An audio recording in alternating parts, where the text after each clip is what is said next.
Olá, sejam todos muito bem-vindos a mais um episódio do Supera-te Podcast. E hoje, a nossa convidada é a doutora Viviane Pires, que vai contar pra gente um pouquinho da sua história de superação. Vivi, seja muito bem-vinda. A Vivi é minha amiga e eu fico muito feliz de você ter aceito prontamente o convite para estar aqui com a gente, compartilhando um pouquinho da sua história de superação. Pode se apresentar pra gente. Olá, nossa, mas foi uma felicidade enorme. Imagina, poder vir aqui contar a história, um pouco de alguma história, é maravilhoso. Eu te agradeço muito o convite, de verdade. Espero passar aí para todos uma mensagem bacana, porque na nossa vida a gente se depara com diversas situações e acho que sabedoria tem uma frase assim, não tem? Sabedoria é aprender com o erro dos outros, né? Já me disseram que mesmo assim a gente erra, mas ajuda bastante quando a gente aprende com os erros dos outros, né? Então, achei muito, muito legal a sua ideia, porque você traz aqui cada vez pessoas com histórias diferentes e é justamente assim que a gente consegue, então, ouvir, entender a experiência e, puxa, entender como é que aquela experiência contribuiu para o crescimento daquela pessoa. Então, eu pensei numa história quando você me convidou e nessa história eu trouxe alguns gatilhos do que eu aprendi e do que eu tive que superar no decorrer dela. Fala pra gente só um pouquinho. Quem é a Viviane? Sim. Bom, hoje eu tenho 39 anos, né? Eu conheço a Val. Vamos deixar passar. Obrigada. Eu sou advogada, gosto muito, sou apaixonada pelo que eu faço. Hoje gosto muito da parte não só de contencioso, mas também de compliance. Mas pensar em ajudar as pessoas, liderança, né? E nesse mundo que a gente está hoje, um mundo completamente veloz, é o que me instiga, é o que me faz querer pensar em como enfrentar tudo isso, né? De maneira saudável. Bom, esse é um pouquinho da Vivi, né? E uma entusiasta aí de todo esse trabalho que você tem feito pensando em gente, pensando em ser humano. Eu acho que a gente precisa cada vez mais, quando você fala assim, né, da ideia de ouvir histórias, a gente aprende tanto ouvindo histórias dos outros, né? Não só com a nossa própria história, mas cada história que a gente escuta, e se a gente puder parar um pouquinho para refletir, a gente vai tirar alguma coisinha dali e levar para a vida da gente. E isso me faz acreditar que possamos ser pessoas melhores a cada... né? Estamos num processo de evolução. Então, eu acredito muito nisso. E tô, assim, engraçado, né? A gente é amiga e eu não faço ideia do que você vai contar aqui hoje. Pois é, eu pensei tanto, eu te perguntei, mas é de processo? Você, não, qualquer coisa. Eu falei, mas eu tive um gatilho. Uma coisa, uma história sua, né? Que tenha te transformado de alguma forma, que você tenha... Porque superação a gente supera todo dia. A gente abriu o olho, chegou no final do dia, nossa... superei mais um. É por aí. Conta pra gente, amiga. Eu fiquei pensando muito que história trazer aqui, mas eu tive um incentivo do tempo divino, não sei, mas eu tive um incentivo. Porque há um ano eu passei por essa história que eu pensei em contar aqui.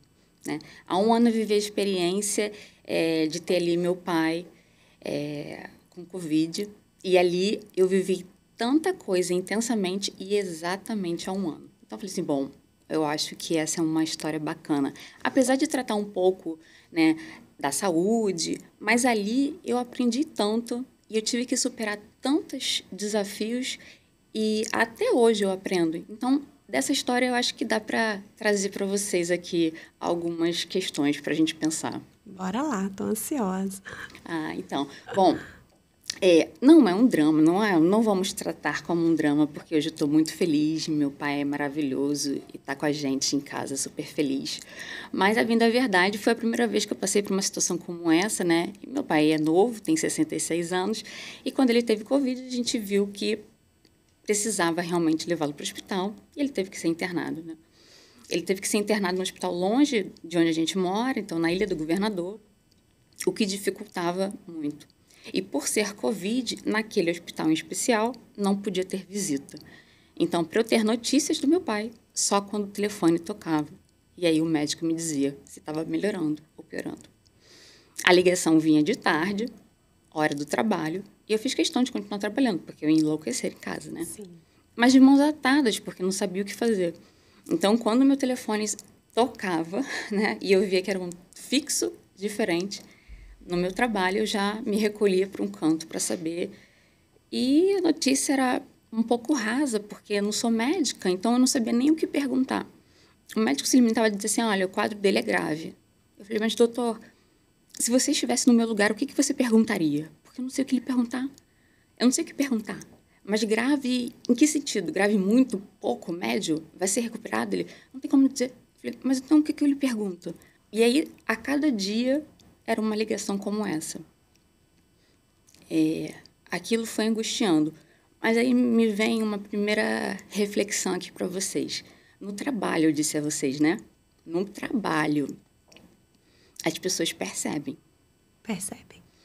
Elas não querem também ser inconvenientes. Ficar, e aí, como é que tá? Porque elas sabem que não tá legal. Então, eu vinha para minha mesa e sempre alguém deixava um bilhetinho. Só para dizer assim, olha, estamos aqui com você. A equipe que trabalhava comigo foi impecável. Eles me deram todo o apoio que eu pude. E sabe o que é isso? É laços de confiança. E aqui vem a minha primeira reflexão. No trabalho, a gente precisa criar laços de confiança. Sabe por quê? Porque, às vezes, é a gente que precisa e, às vezes, é o trabalho que precisa. Então, quando você está ali, fazendo hora extra, é quando o trabalho precisa de você. Mas entenda que, às vezes, você vai precisar desse tempo. E só quando você constrói laços de confiança é que você consegue ter isso. Confiança, empatia. E a solidariedade que eu tive foi ímpar. E a importância, né, de você criar isso no ambiente de trabalho. Eu falo muito sobre isso, eu gosto muito desse assunto, inclusive, porque é a sua segunda casa. É onde você passa, talvez, a maior parte do seu tempo, né, com aquelas pessoas ali. Então, essa conexão é importante. Parar de mimimi, né? Tem muito ambiente de trabalho com muita... Não precisa, a gente pode ter isso que você teve. Olha que coisa... Singela, mas de profundo carinho e que me dava, assim... Força, né? Força, exato. Bom... Mas você é assim. Não tinha como você não receber, não. Você faz isso. Você faz isso com as pessoas. Bom, eu fico feliz. E fiz muitos amigos. As pessoas com quem eu trabalho, assim, a gente cria muitos laços, felizmente. Isso faz toda a diferença. Não dá para ser apenas trabalho. Tem que ter um relacionamento.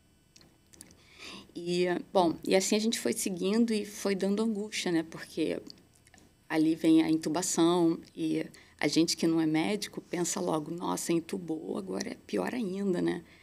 Tanto é que teve um domingo que eu fui com a minha irmã até o hospital e eu dizia ao médico, doutor, meu pai está aqui em cima, eu estou aqui, eu assino o termo, advogado, né? Eu assino no termo, eu vou declarar tudo, que eu sou responsável, se eu morrer, qualquer coisa, doutor, eu assino todos os documentos. Mas deixa eu ir lá ver. Mas deixa eu subir. Eu fico de longe, eu boto o zoom da câmera. Mas, pois bem, né? Era o protocolo do hospital. Do hospital, e ele não deixava, eu falei assim, doutor, me bota toda encapuzada, né? E eu ainda explicava, falei, cara, eu estava com ele todo o tempo, até o diagnóstico vir, né? Uhum. Enfim, mas era o protocolo, eu não conseguia, e angustiante, né? Porque assim, nossa, eu só queria subir um andar, né? E aí vem a segunda reflexão. Numa situação como essa, que a gente não sabe... Quantas vezes, no nosso dia a dia, a gente se depara com uma situação que a gente não sabe resolver? Verdade. Tem gente que fica estagnado quando é necessário agir. É verdade. Tem gente que tem medo. E aí o medo lhe paralisa. Tem gente que tem orgulho e não pede ajuda. Isso é o fracasso.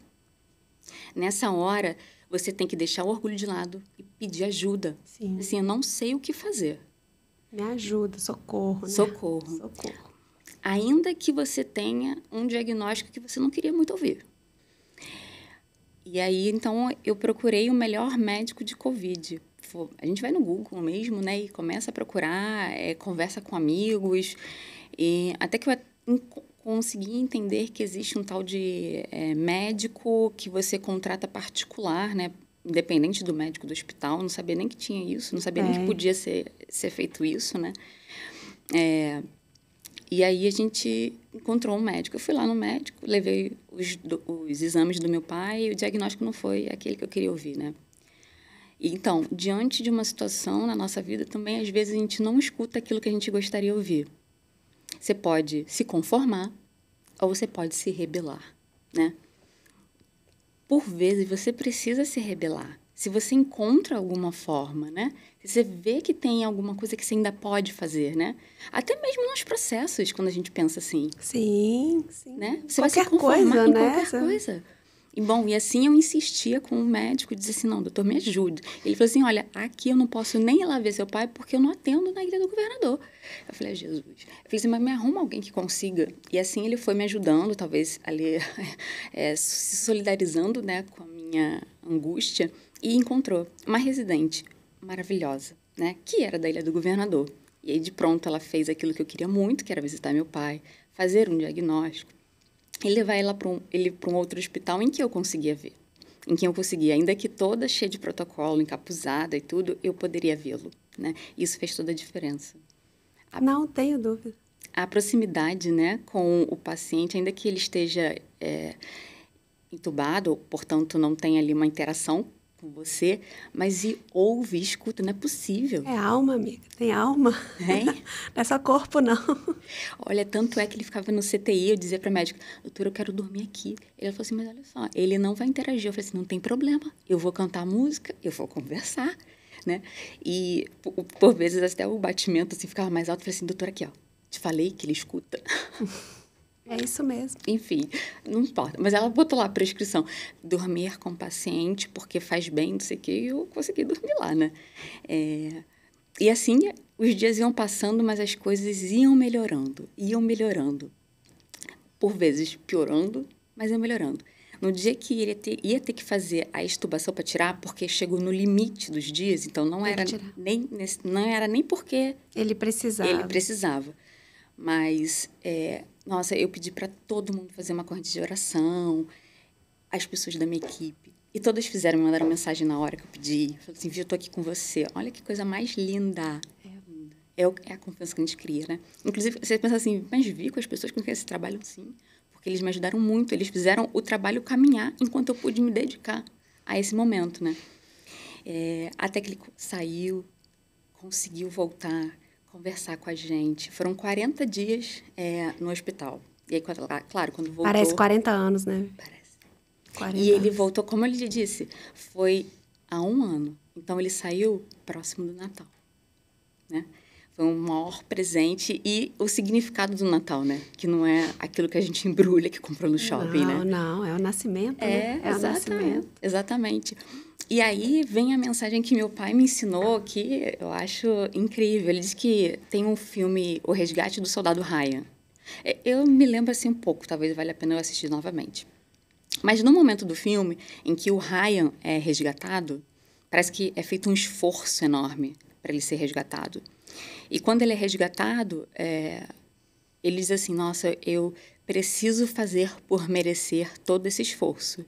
Então, meu pai fala muito isso, né, até hoje. Fala assim, nossa, há 1 ano, então eu preciso fazer valer todo o esforço que vocês fizeram para que eu estivesse aqui hoje, né?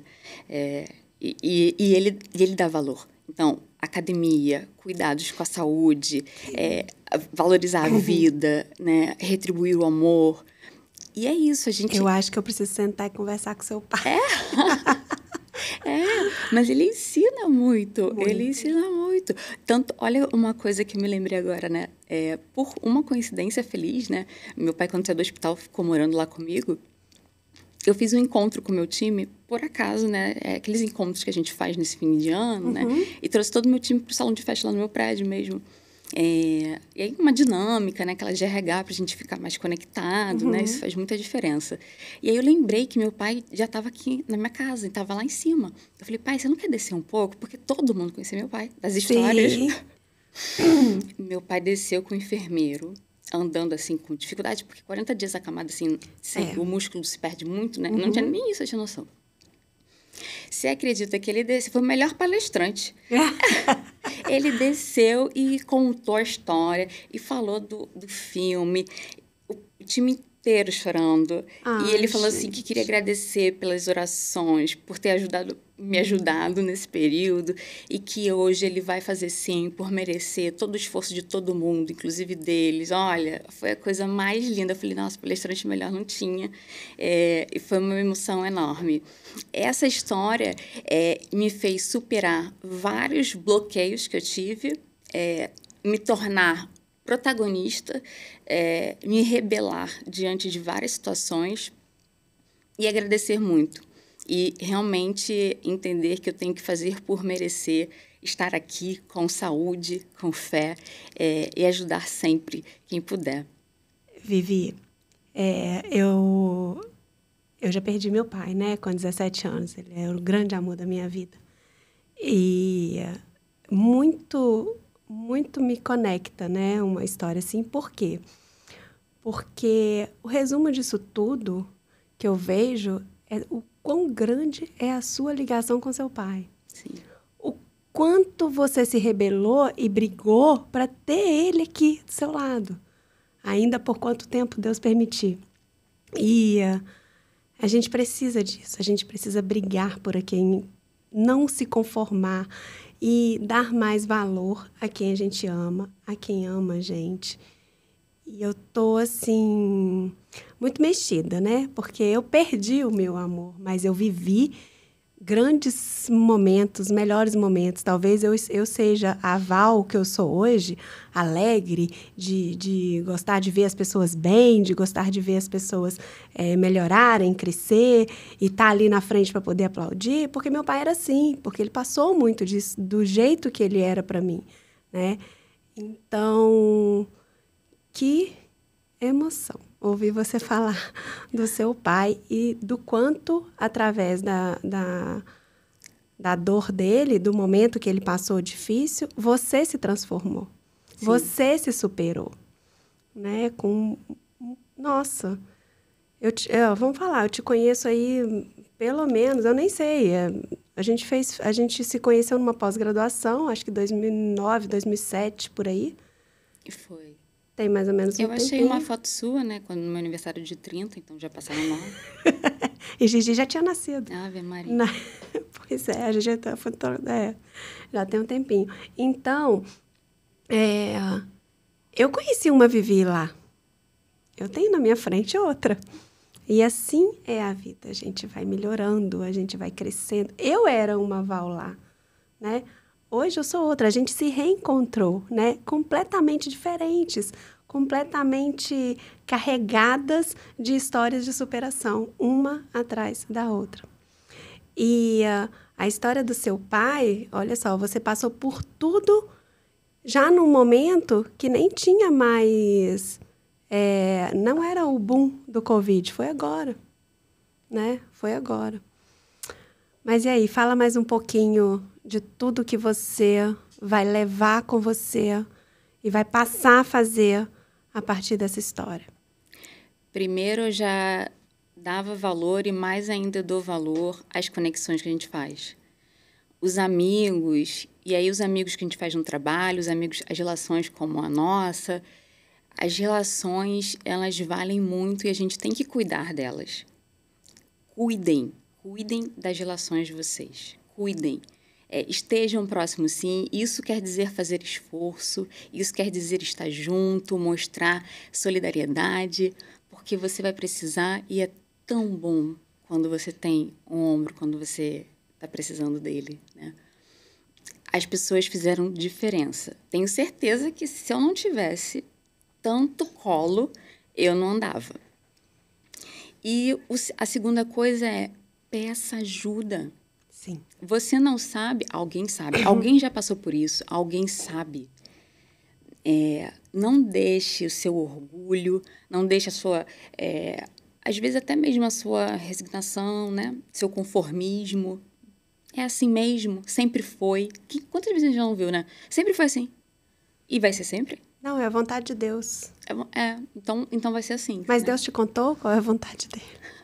Pois é. E isso não leva a lugar nenhum. Então, peça ajuda. Tenha certeza que alguém já passou por isso. E aí, em qualquer lugar, né? Em qualquer esfera. Até mesmo nos relacionamentos, né? Se você passar para pensar. Mas na nossa carreira, na nossa profissão, certamente alguém já passou por isso. Então, a gente tem que ter, sim, esse engajamento de pedir ajuda para todo mundo, para os nossos amigos, porque alguém já vai ter passado por essa experiência. E os amigos conhecem amigos que conhecem amigos, sim, e assim vai trazendo sim. a nossa rede de relacionamento, Sim. né? É aquela antiga frase, né? Quem pergunta vai a Roma, né? É verdadeiro. Hoje você pergunta até pro Google, né? Mas é claro que o relacionamento, ele é insubstituível, né? É exatamente isso. Um vai falando pro outro, não, tem alguém para te ajudar, não, conheço fulano. E sensacional. Verdade. O medo te paralisa. Paralisa. Né? Quando você precisa agir. Né? O conformismo te deixa numa situação quando você precisa se rebelar. Né? Então, a gente tem que estar com a mente aberta se a gente quer chegar num resultado. Né? Se você está confortável com esse... E, assim, é ter a sensação de que mesmo lá na frente, se o resultado não for o que a gente gostaria que fosse, você não ficar dormindo com o e se? Nossa. E se? Eu acho que, para mim, não tem coisa pior do que e se? Não. E se eu tivesse feito isso? E se eu tivesse feito aquilo? Isso é muito ruim. A gente tem que mesmo agir. Né? E essa época do ano é boa, sabia? Fim do ano. Porque a gente inicia o ano fazendo vários planejamentos, né? A gente coloca uma lista de desejos, né? Tá bom. E o que você vai fazer para isso acontecer? Exato. Qual o seu movimento, né? E o que você vai fazer a partir de agora para isso acontecer? Tem que colocar junto na lista, né? É isso aí. Não é só o que você quer, não. Tem que botar assim, desejo isso e vou fazer isto neste prazo, né? Exatamente. Meu pai deixou uma mensagem para mim e falou o seguinte: eu vou te ensinar sobre fé. Eu acho que seu pai te ensinou um pouquinho sobre isso com essa história aí que você me contou. Fé é você pedir, é você ter certeza de que você vai conseguir. Mas antes de mais nada, você precisa fazer por merecer. Então, faça por merecer todos os dias. Verdade. Eu acho que é isso. Quer deixar alguma mensagem, amiga? Quero te agradecer mais uma vez por poder estar aqui. Vai ser sempre um prazer. Vou pensar em outras histórias, né? Para você não achar que eu só tenho essa e poder vir aqui mais vezes, né? Contar. E para os ouvintes, dizer para vocês aprenderem com as histórias das pessoas e pensem no agora. Agora. Em tudo que a gente falou. Agora, né? Agora. O que a gente pode fazer agora, a partir de agora, para alcançar aquilo que a gente está buscando ou para resolver aquele problema que parece sem solução, né? Vamos pensar agora, não vamos deixar morrer as ideias, né? Vamos buscar energia, né? Muito obrigada, viu? Obrigada, amiga. Obrigada a todos.